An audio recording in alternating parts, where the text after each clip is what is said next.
Nagkaisa ang iba't ibang ahensya ng pamahalaan at mga katuwang mula sa pribadong sektor sa isang malawakang bloodletting activity. Hangad nitong makalikom ng sapat na supply ng dugo upang matugunan ang pangangailangan ng mga pasyente sa iba't ibang paggamutan.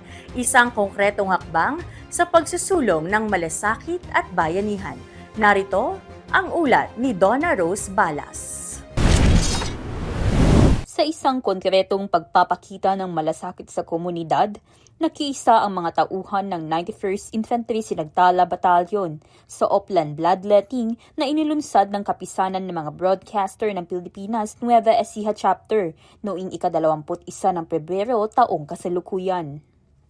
Isinagawa ang aktibidad sa Victory Cabanatuan Hall sa Barangay Valle Cruz, Cabanatuan City, na may layuning mapalakas ang supply ng dugo sa mga ospital, sa lalawigan at makapagbigay ng agarang tulong sa mga pasyenteng nangangailangan ng blood transfusion.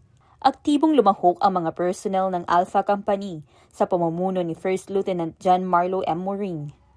Ayon sa kanya, ang ganitong inisyatiba ay bahagi ng mas malawak na mandato ng Philippine Army, ang maging katuwang ng komunidad, hindi lamang sa pagpapanatili ng seguridad, kundi pati sa mga programang nagliligtas buhay.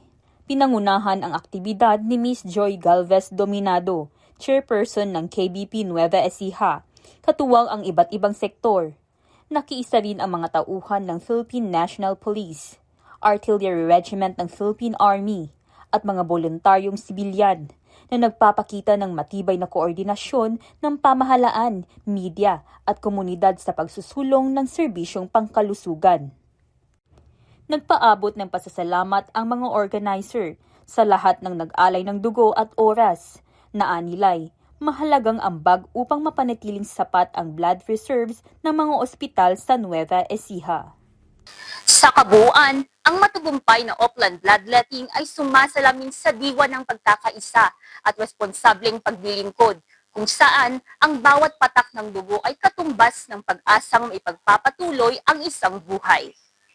Mula dito sa Cabanatuan City, Nueva Ecija, ako si Donna Rose Balas, ang inyong pamilyang kaugnay para sa matatag na hukbong katihan ng Pilipinas.